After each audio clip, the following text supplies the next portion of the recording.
दोस्तों आज की इस वीडियो को स्टार्ट करते हैं कि स्टोरी के साथ। आप में से कितने लोगों ने कभी कोई सेमिनार देखा है। दोस्तों एक लड़का था जिसका नाम रवि था। वो एक बार एक सेमिनार देखने गया। उसने देखा कि एक व्यक्ति सामने खड़ा होकर कुछ बोल रहा है और उसके सामने 900 से 1000 लोग बैठ के उसको ध्यान से सुन रहे हैं। वो सारे व्यक्ति उसको ऐसे सुन रहे थे जैसे कि उन्होंने वो सारी बातें पहले कभी ना सुनी हो और आज वो पहली बार सुन रहे हों। लेकिन रवि ने नोटिस किया कि वो सारी बातें उसने पहले भी सुनी थी। उसने वो सारी बातें पहले किसी और के मुंह से सुनी थी जब उसको वो सारी बातें इफेक्टिव नहीं लगी थी, लेकिन आज इसको भी ये सारी बातें नई सी लग रही थी। तो वो इस बारे में सोचने लगा कि ये सारी बातें आज मुझे इतनी इफेक्टिव क्यों लग रही हैं। दोस्तों ये था उस व्यक्ति का कॉन्फिडेंस जो सामने बोल रहा था। दोस्तों हमारे कॉन्फिडेंस पर निर्भर करता है कि कोई भी चीज़ जब हम किसी के सामने प्रस्तुत करते हैं उसकी इफेक्टिवनेस कितनी होगी। इसलिए दोस्तों हमारे कॉन्फिडेंस का हाई होना बहुत ज़रूरी है। दोस्तों हमारा कॉन्फिडेंस डाउन होना बचपन से ही स्टार्ट हो जाता है। आपने देखा होगा कि कोई छोटा बच्चा होता है तो वो किसी के भी सामने कुछ भी बोल देता है, तब उसके पेरेंट्स उसको डांट के चुप करा देते हैं। इसी प्रकार दोस्तों जब हम स्टार्टिंग में बचपन में कुछ बोलना चाहते हैं, हमारे पेरेंट्स हमको डांट के चुप करा देते हैं और बाद में हमारे मन में वो डर बैठ जाता है, अगर मैं कोई बात बोलूँगा तो मेरे पेरेंट्स मुझको डांटेंगे।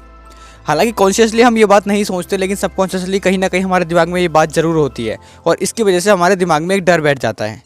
इसके बाद जब हम स्कूल जाते हैं तो स्कूल में हम टीचर के सामने कुछ अटपटा सा क्वेश्चन पूछ लेते हैं, तो वहाँ पे सारे बच्चे हम पे हंसते हैं या फिर हमारे टीचर हमें डांट के चुप करा देते हैं। उसके बाद हमारा कॉन्फिडेंस और डाउन हो जाता है और ये आगे बढ़ता रहता है। इसी प्रकार हमारा कॉन्फिडेंस डाउन होता रहता है। फिर जब हमें बाद में मौका मिलता है कहीं बोलने का, तो हम बोलने से पहले 10 बार सोचते हैं और हमें कभी बोला जाता है कि स्टेज में जाके बोलो, तो वहाँ जाके भी हमें घबराहट होती है और हम किसी नए व्यक्ति से बात भी नहीं कर पाते। दोस्तों इसलिए आज की इस वीडियो में हम बात करते हैं कॉन्फिडेंस कैसे बढ़ा सकते हैं। तो दोस्तों अपना सेल्फ कॉन्फिडेंस बढ़ाने के लिए इस वीडियो को लास्ट तक जरूर देखना, क्योंकि इस वीडियो में जितने भी पॉइंट बताने वाला हूँ वो सारे एक दूसरे से रिलेटेड हैं और लास्ट में जो पॉइंट बताऊंगा वो सबसे ज़्यादा इंपॉर्टेंट है आज के समय के हिसाब से। उससे आपका कॉन्फिडेंस सबसे ज़्यादा बढ़ेगा। तो चलिए शुरू करते हैं।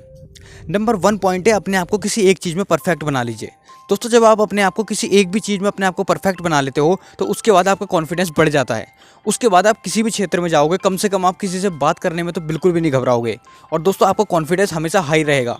क्योंकि आपने नोटिस किया होगा कुछ बच्चे अपनी क्लास में ऐसे होते हैं जो पढ़ने में तो अच्छे नहीं होते, लेकिन वो स्पोर्ट्स में बहुत अच्छे होते हैं। जो बच्चे स्पोर्ट्स में अच्छे होते हैं वो पढ़ाई के टाइम पे भी कॉन्फिडेंटली बात कर पाते हैं।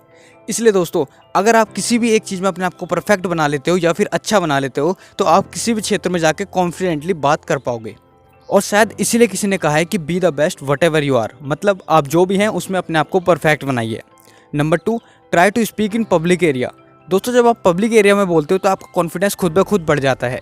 ये दोनों एक दूसरे से उसी प्रकार रिलेटेड है जैसे मुर्गी और अंडा, मतलब मुर्गी पहले है या अंडा, ये क्वेश्चन का जवाब कोई नहीं दे पाता। इसी प्रकार अगर आपका कॉन्फिडेंस बढ़ेगा तो आपकी पब्लिक स्पीकिंग अच्छी होगी और आपकी पब्लिक स्पीकिंग अच्छी होगी तो आपका कॉन्फिडेंस और बढ़ेगा। आप इन दोनों में से एक चीज़ को परफेक्ट कर लीजिए, दूसरी खुद ब खुद अच्छी हो जाएगी। लेकिन अगर आप पब्लिक स्पीकिंग अच्छी करते हो तो आपका कॉन्फिडेंस ज़्यादा बढ़ेगा, क्योंकि दोस्तों पब्लिक स्पीकिंग अच्छा करना आपके लिए एक सरल ऑप्शन है। देखिए अगर आप पब्लिक स्पीकिंग अच्छा करना चाहते हो तो आप 2 से 4 लोगों को अपने साथ पकड़ सकते हो और उनके बीच में बोलना स्टार्ट कर सकते हो। उसके बाद धीरे धीरे करके आप 4 से 5 से 10, 15, 20 स्टार्ट कर सकते हो। लेकिन अगर आप सीधा कॉन्फिडेंस बढ़ाना चाहोगे तो शायद उसमें आपको थोड़ी मुश्किल आएगी। इसलिए अगर आप पब्लिक स्पीकिंग करना स्टार्ट कर देते हो तो आपका कॉन्फिडेंस ज़्यादा बढ़ने लगेगा। इसके लिए दोस्तों आप 4 अपने दोस्तों को पकड़ के उनके बीच में किसी एक टॉपिक के बारे में डिस्कशन कर सकते हो। उसके बाद कुछ और लोगों को उनके बीच में जोड़ सकते हो जिनको आप नहीं जानते, और जब आप उनके सामने बोलना स्टार्ट कर दोगे तो आपका कॉन्फिडेंस खुद ब खुद बढ़ने लगेगा। इसलिए कोशिश करें पब्लिक एरिया में बोलने की।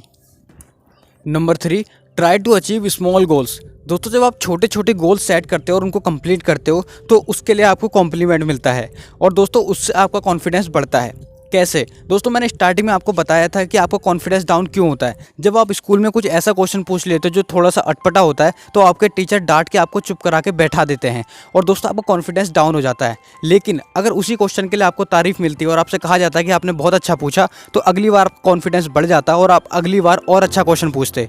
इसी प्रकार दोस्तों जब आप छोटे छोटे गोल सेट करके उनको कंप्लीट करते हो तो आपको उसके लिए कॉम्प्लीमेंट मिलता है, मतलब आपकी तारीफ होती है, तो आपका कॉन्फिडेंस और बढ़ जाता है और अगली बार आप और गोल सेट करने के लिए जाते हो। इसलिए कॉन्फिडेंस को इंक्रीज करने के लिए छोटे छोटे गोल्स अचीव करना बहुत ज़रूरी है और इसके बाद ही फिर बड़े गोल्स अचीव होते हैं। Number 4, try to stay healthy. दोस्तों आप अपने आप को हेल्दी रखने की कोशिश कीजिए, क्योंकि हमारी हेल्थ का डायरेक्ट कनेक्शन हमारे कॉन्फिडेंस से भी होता है। जब हम हेल्दी रहते हैं तो किसी भी प्रकार का कोई भी काम हम कॉन्फिडेंटली कर पाते हैं, लेकिन जब हम हेल्दी नहीं रहते तो किसी भी काम को करने से पहले हमारे दिमाग में 10 निगेटिविटी आ जाती हैं और उससे हमारा काम और ख़राब हो जाता है, हमारा कॉन्फिडेंस और डाउन हो जाता है। इसलिए कोशिश कीजिए अपने आप को हेल्दी रखने की। और जैसा कि मैंने पिछले पॉइंट में बताया था, जब आपको कॉम्प्लीमेंट मिलता है तो उससे आपका कॉन्फिडेंस बढ़ता है। इसलिए दोस्तों जब आप हेल्दी रहोगे तो किसी भी काम को अच्छे प्रकार से कर पाओगे, और जब अच्छे प्रकार से कर पाओगे तो उसका रिजल्ट भी अच्छा आएगा और उससे आपको कॉम्प्लीमेंट मिलेगा, और जब कॉम्प्लीमेंट मिलेगा तो उससे आपका कॉन्फिडेंस बढ़ेगा। इसलिए अपने आप को हेल्दी रखना बहुत ज़रूरी है। इसलिए आप एक्सरसाइज कीजिए या अच्छा खाना खाइए, जो भी कीजिए वो आपको पता है, लेकिन अपने आप को हेल्दी रखिए, अपने आप को फिट रखिए। और अब आज की इस वीडियो का सबसे इम्पोर्टेंट पॉइंट नंबर 5, अपने आप की वीडियो शूट कीजिए। दोस्तों ये पॉइंट सबसे इम्पोर्टेंट इसलिए है क्योंकि किसी भी व्यक्ति के लिए लोगों के सामने बोलना एक बार को आसान हो सकता है, लेकिन कैमरे के सामने बोलना किसी के लिए भी आसान नहीं होता। ये चीज़ आप ट्राई कर सकते हो। अपनी एक वीडियो शूट कीजिए अपनी साउंड के साथ, और उसके बाद वापस उस वीडियो को देखिए। क्या आप उतनी कॉन्फिडेंटली बोल पा रहे हो जितना आप बिना कैमरे के बोल पाते हो? आप बिल्कुल नहीं बोल पाओगे पहली बार में। दोस्तों आप इस चीज़ को ट्राई कर सकते हो, लेकिन अगर आप कैमरे के सामने अच्छा बोलना सीख गए तो दोस्तों कॉन्फिडेंटली आप किसी के भी सामने अच्छा बोल पाओगे। क्योंकि दोस्तों सबसे मुश्किल होता है कैमरे के सामने बोलना। आप जब उस चीज़ को बार बार ट्राई करोगे, आप अपनी कमियां देखोगे, उसके बाद वापस उन कमियों को सुधारोगे, तो दोस्तों एक टाइम ऐसा आएगा जब आप कॉन्फिडेंटली कैमरे के सामने बोल पाओगे, और उसके बाद आपका कॉन्फिडेंस इतना बढ़ जाएगा कि आप पब्लिक के सामने तो बहुत आसानी से बोल लोगे। क्योंकि जब आप अपने आप को वीडियो में देखोगे अच्छे से बोलते हुए, तो उसको देख के ही आपका कॉन्फिडेंस बढ़ जाएगा, और पब्लिक के सामने तो आप और अच्छे से बोल पाओगे। भले आप उस वीडियो को किसी और को मत दिखाइए, आप अपने पास रखिए, लेकिन उस वीडियो से अपने आप में सुधार जरूर कीजिए, और इस प्रकार आपका कॉन्फिडेंस और ज़्यादा बढ़ने लगेगा। दोस्तों पहले कहा जाता था कि शीशे में देख के अपने आप से बोलिए और आपका कॉन्फिडेंस बढ़ेगा, लेकिन आज की डेट में हमारे पास मोबाइल फ़ोन होता है। शीशे में रिकॉर्डिंग नहीं होती, लेकिन मोबाइल फ़ोन में आप रिकॉर्ड कर सकते हो और अपनी कमियों को वापस देख सकते हो। उससे दोस्तों आपका कॉन्फिडेंस और ज़्यादा बढ़ेगा। इसलिए कोशिश कीजिए अपने मोबाइल फ़ोन में अपनी वीडियो बनाइए और उसको वापस देखिए आपने कहाँ कमी की है, उसके बाद उस कमी को सुधार कीजिए और वापस से बोलिए, और दोस्तों आपका कॉन्फिडेंस बहुत ज़्यादा बढ़ जाएगा। अब दोस्तों आपको ये वीडियो कैसी लगी कमेंट में ज़रूर बताइए, और इन 5 पॉइंट को ज़रूर ट्राई करके देखिए। तब तक के लिए मिलेंगे अगली वीडियो में। Be good, create great. जय हिंद।